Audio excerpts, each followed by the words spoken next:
जय भीम, नमस्कार। स्वागत है आपका सत्यशोधक चैनल में। आज हम मौजूद है चेंबूर में, मुंबई में स्थित चेंबूर बीएसपी भवन। यहाँ पे महाराष्ट्र प्रदेश कार्यकारिणी में बहुत बड़ा बदलाव किया गया। यहाँ के प्रदेश अध्यक्ष जो है वो बदले गए हैं। नव नियुक्त जो प्रदेश अध्यक्ष है वो श्रीमान परमेश्वर गुणारे जी, वो भी आज हमारे बीच में मौजूद है। उनसे भी हम कुछ बातचीत करेंगे। उनका एक सीधा सीधा इंटरव्यू लिया जाएगा। और हमारे बीच में अभी राज्यसभा सांसद रामजी गौतम साहब भी है, तो उनसे भी हम बातचीत करेंगे। पार्टी में इतना बड़ा बदलाव किया गया है, उसके बाद बहन जी का क्या दिशा निर्देश है और यहाँ पे महाराष्ट्र में किस तरह से काम किया जाएगा आगे। बहुजन समाज पार्टी क्या सोच के यहाँ पे अपना काम करने में आगे बढ़ रही है, तो हम आके बात करना चाहेंगे एक बार। जी, रामजी गौतम साहब है हमारे बीच में।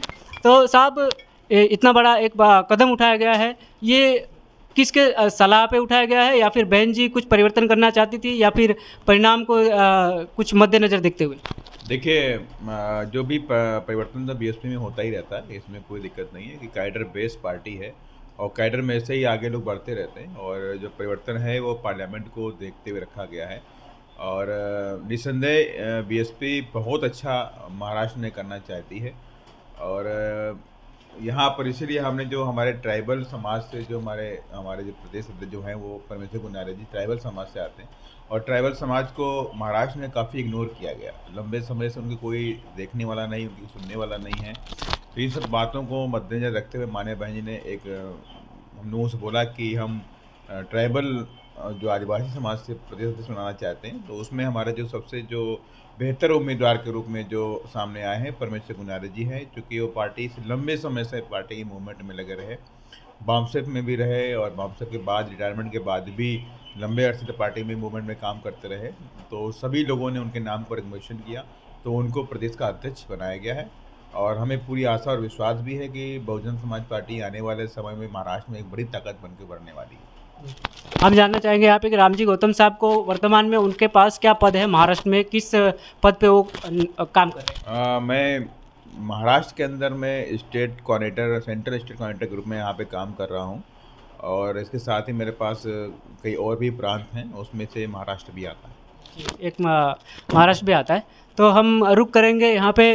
नितिन सिंह साहब से भी कुछ हम बातचीत करना चाहेंगे। नितिन सिंह साहब युवा नेता यहाँ पे काफ़ी करीब रहते हैं आकाश आनंद साहब के। तो हम आकाश आनंद साहब को लेके आपसे सवाल करना चाहेंगे कि आकाश आनंद साहब जिस तरह से उत्तराधिकारी बनाए गए हैं बहुजन समाज पार्टी के, तो कई पार्टियों में खलबली भी मची हुई, कुछ लोग विरोध भी कर रहे हैं इस बात का कि परिवारवाद हो रहा है, लोगों को लग रहा है। तो किस तरह से आप इसका जवाब देना चाहेंगे, या फिर आप कैसे उनको अपनी प्रतिक्रिया देंगे? देखिए, बहुजन समाज के साथ जब भी समय समय पर कुछ अच्छा होता है तो इस तरह की जो पार्टियां हैं वह हमेशा से विरोध करती आई हैं, जिसमें चाहे जब बाबा साहेब थे, उनके बाद मान्यवर साहब रहे, उनके बाद बहन जी आज वर्तमान में कारवां को और पार्टी को चला रही हैं। तो दूसरी पार्टियां जिनको उनसे दिक्कत होती है वो समय समय पे विरोध करती आई हैं। और बहन जी, आदरणीय बहन जी ने माननीय आकाश आनंद जी को यह जिम्मेदारी के लिए चुना, तो पूरा जो समाज है, सर्व समाज है, उसमें खुशी की लहर है। जो विरोधी लोग हैं वो हमेशा विरोध करते आए हैं। हमें प्रोग्रेसिव सोच के साथ काम करना है और हम करेंगे। जी, आकाश आनंद जी के शिक्षा को लेके भी काफ़ी चर्चा रहती है। तो वो उनकी शिक्षा को लेके, उनकी काबिलियत को लेके मुझे ऐसा लग रहा है, हम लोग जो विश्लेषण करते हैं ऐसा लगता है कि बहन जी ने उन्हें वरीयता दी है, उनकी शिक्षा को भी लेके कुछ। देखो, पूरे देश के युवा नेताओं के तौर पे देखेंगे तो पूरे देश में ऐसा किसी भी पार्टी का युवा नेतृत्व नहीं है जो इतना ज़्यादा वेल एजुकेटेड हो। और माननीय आकाश आनंद जी बहुत अच्छी शिक्षा जो बाहर विदेश से भी उन्होंने ग्रहण की है। और इतने एजुकेटेड व्यक्ति को और कैडर को उन आदरणीय बहन जी ने हमारा नया उत्तराधिकारी घोषित किया है आने वाले समय में। और विशेष तौर पर उत्तर प्रदेश और उत्तरांचल, उत्तराखंड की जिम्मेदारी आदरणीय बहन जी अभी वर्तमान की स्थिति में खुद देखेंगी, लेकिन पूरे देश में माननीय आकाश आनंद जी अपनी जिम्मेदारी को बखूबी निभाएंगे। और वो तैयार हैं महाराष्ट्र में भी आने वाले समय में जो चुनाव होगा उसमें आने के लिए, उसकी देखरेख करने के लिए। और यकीनन हम उसमें सफल होंगे, अच्छा रिजल्ट देंगे। हमें एक और सवाल रहेगा रामजी गौतम साहब से। लोकसभा का चुनाव नज़दीक है और इंडिया अलायंस उसको बोल रहे हैं। आकाश आनंद जी भी अपने ट्वीट के माध्यम से इंडिया अलायंस बोलते हैं। तो और एक तरफ एनडीए है। तो जहाँ तक हम लोग देखते हैं कि जो बहुजन समाज के नेता है, जगह जगह पे उनके अपने अपने जनाधार हैं। महाराष्ट्र में भी कुछ नेता हैं, यूपी में बीएसपी, और भी बहुत सारे प्रदेश में बीएसपी है जिसका बहुत बड़ा जनाधार है। तो कई ऐसे नेता हैं जिन्हें साइडलाइन किया गया है। इंडिया अलायंस में उन्हें कोई न्योता नहीं दिया गया, या फिर बहन जी ने भी पहले से भी साफ कर दिया कि हम उसमें जाना ही नहीं चाहते हैं। तो आप बताइए, इंडिया और एनडीए, क्या यही दोनों एक है जो लीडरशिप कर रही है भारत की? देखिए, आदरणीय भाई ने पहले ही इन दोनों गठबंधनों के बारे में बोल दिया था कि एनडीए और इंडिया जो दोनों गठबंधन हैं, तो इन दोनों पूंजीपति और बड़े बड़े धन्ना सेठों का एक गठबंधन है, का एक मतलब सा ग्रुप है। तो ऐसे गठबंधनों से हमें दूर रहना चाहिए। तो आदरणीय भाई ने पहले भी एक अपने ट्वीट के माध्यम से बात बोल दी है और प्रेस के माध्यम से बोल दी थी। हमें इससे कोई मतलब नहीं है। हम अपने दम पर ही सारे प्रदेशों में अपने चुनाव लड़ेंगे और बड़ी कामयाबी की तरफ बढ़ेंगे।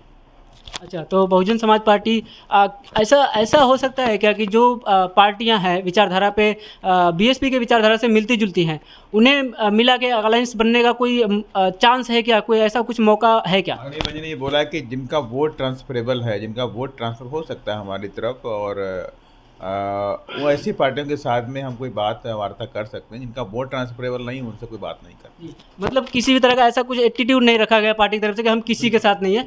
रास्ता खुला है, लेकिन विचारधारा या फिर उनके दो अलायंस के बीच उनका कोई संबंध नहीं होना चाहिए। इस तरह से फिर वो बीएसपी के साथ आ सकते हैं, ऐसा रास्ता बहन जी ने खोला है। अब हम आएंगे महाराष्ट्र के प्रदेश अध्यक्ष, नवनियुक्त प्रदेश अध्यक्ष परमेश्वर गोनारे साहब के पास।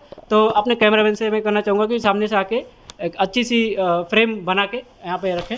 तो साहब, सबसे पहले तो हम आपसे ये जानना चाहेंगे कि आपका ये जो जर्नी रहा है, आज आप एक राष्ट्रीय पार्टी के एक प्रदेश के प्रदेश अध्यक्ष बने हैं। तो आपका ये जो जर्नी रहा है, तो आप उसको बयान कर दीजिए हमारे दर्शकों के सामने। आप कहाँ से शुरू किए थे और कहाँ आए हैं? सबसे पहले तो मैं बहुजन समाज पार्टी के हमारे सुप्रीमो बहन कुमारी मायावती जी का मैं आभार व्यक्त करता हूं कि उन्होंने महाराष्ट्र में पहली बार ट्राइबल कम्युनिटी की में मैं जन्म मेरा हुए वाला है। वो ट्राइबल कम्युनिटी के एक मेरे जैसे साधारण कार्यकर्ता को मैं बामसेप में काम करता था। और कभी भी बहुजन समाज पार्टी एक कैडर बेस्ड पार्टी है। जो अच्छा काम करता है वो उनकी वैल्यू बहुजन समाज पार्टी में होती है। तो मैं इसलिए हमारे जो महाराष्ट्र के प्रभारी है आदरणीय रामजी गौतम साहब, हमारे दूसरे प्रभारी है आदरणीय नितिन जी साहब, और बहन जी ने मेरी काम की अभी तक के काम की योग्य दखल लेते हुए बहन जी के तरफ उन्होंने सिफारिश करे। और एक मैं कैडर बेस कार्यकर्ता होने के बावजूद महाराष्ट्र में हमारे ट्राइबल कम्युनिटी के बहुत सारे प्रॉब्लम हैं। उनको अभी तक डॉक्टर बाबा साहब भीमराव जी आम्बेडकर ने जो हमारे को आरक्षण का अधिकार दिया, वो आरक्षण के अभी तक के ट्राइबल कम्युनिटी को कौन सा ही आरक्षण का लाभ अभी तक मिले वाला नहीं। अभी तक 90% जो हमारे ट्राइबल लोग हैं उनके कोट्यावधि रुपए यहाँ पे आते हैं। मगर केंद्र का आता है और स्टेट का आता है, मगर कोट्यावधि रुपए बजट हर साल रहता, मगर इन लोगों को उसका यूटिलाइजेशन बिल्कुल जीरो है। इसलिए बहन जी के तरफ भी कुछ बातें महाराष्ट्र के ट्राइबल कम्युनिटी के बारे में पहुँची वाली थी। और मेरा यहाँ पे बहुजन समाज पार्टी में उन्होंने स्टेट प्रेसिडेंट बोल के मेरी नियुक्ति यहाँ पे हुई वाली है।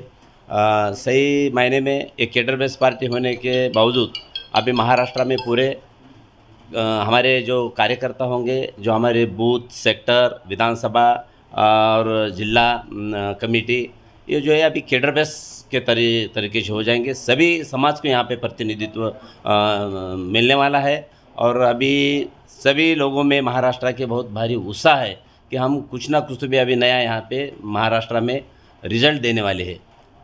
काफ़ी मतलब उत्सुकता है एक तरह से कि बहुजन समाज पार्टी का यहाँ खाता कम से कम खोलने का प्रयास या फिर अच्छा रिजल्ट लेके आने का प्रयास करेंगे। आकाश आनंद जी के से लेके आपको भी एक हम प्रश्न करना चाहेंगे। बहन जी ने कहा है कि जो युवा वर्ग है 50% उसकी भागीदारी होगी, तो उस भागीदारी टिकटों में, सीटों में भी होगी कि सिर्फ पदाधिकारी बनाने में? नहीं, अभी हमारे वरिष्ठ ने आपसे आपका जो क्वेश्चन है उसके बारे में हमारे वरिष्ठ ने आपको जवाब देने वाला है। माननीय आकाश जी आनंद साहब ने एक महाराष्ट्र में ही नहीं है तो पूरे भारत देश में एक ऐसा ऊर्जा का माहौल तैयार उन्होंने करे वाले हैं। कल औरंगाबाद में जब मीटिंग में उन्होंने बोले वाले हैं कि यहाँ का युवा को 50% परसेंटेज से हम यहाँ के उनके पदाधिकारी बनाएंगे और पदाधिकारी बनाते हुए भी तुम्हारे जो इलेक्शन है, इलेक्शन में भी 85% हमारे युवक भी रहेंगे। मतलब बहुजन समाज पार्टी में युवाओं को भी 50% भागीदारी बिल्कुल तय है, तय। ये ऐसा आप करें। तो हम यहाँ पे एक और सवाल था आपसे, जो आप जमीनी लेवल पे आप कब ज्वाइन किया बहुजन समाज पार्टी को आपने? नहीं, अभी मैं तो गए 25 साल से मैं बामसेप से जुड़े वाला हूँ। जी क्यों तो फुले शाह अम्बेडकर की विचारधारा लेके पूरे भारत में चलने वाली एकमेव पार्टी बहुजन समाज पार्टी है। हमारे आरक्षण के लिए लड़ने वाली एकमेव national party Bahujan Samaj party है। ऐसे जो हर स्टेट में छोटे छोटे जो पार्टी है, छोटे छोटे संगठन है, उनके माध्यम से हमारा हित होने वाला नहीं है।